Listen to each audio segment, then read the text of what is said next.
god, I don't know. They're both really good with a map. Highlight for me in this episode is that we get to see a new level of like determination and courage in her, because we kind of learn her own reasons to stay in this journey. When you are like shooting this episode and looking at her in this new level of her past, what was something that you consider really important in her characteristics, like something that you really think defines her journey and who she is until now? I made a playlist for her. That was one of the things I did, but also on top of that, I think Dina uses humor as sort of a coping mechanism and a way to mask her true feelings about a lot of situations that she's put in.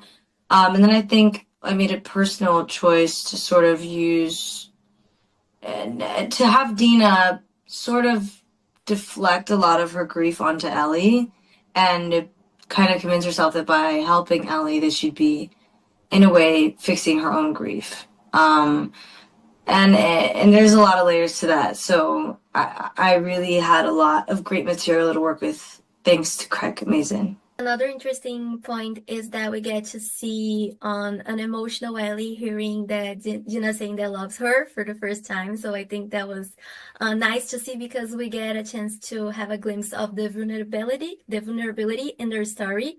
So what is your perception of the dynamic that they have until now, of this slow burn of the relationship?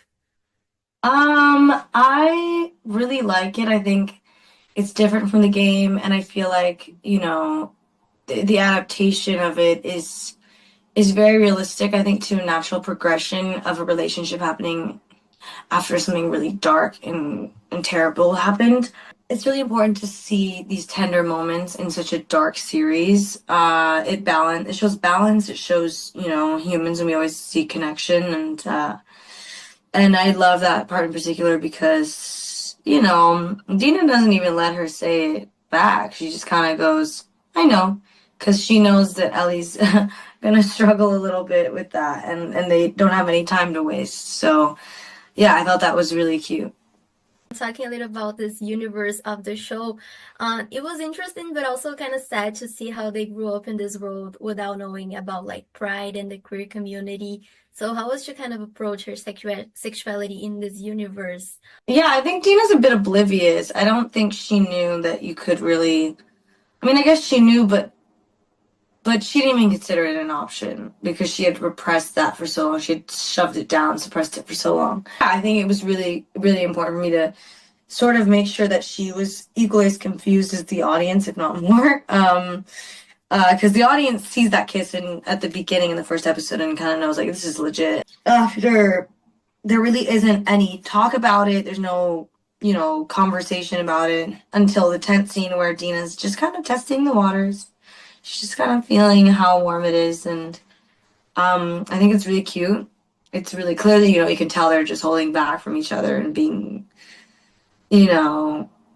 nervous, and I really like that. I'll go back if you want, and I'll keep going if you want. So what do you want to do? If a person was lost in a wood, who do you think would be more helpful to help, Dina or Dora the Explorer? Oh my god, I don't know. They're both really good with a map. And they both have backpacks, and they both wear pink shirts. It's so funny. I think maybe Dina would be less annoying, I think.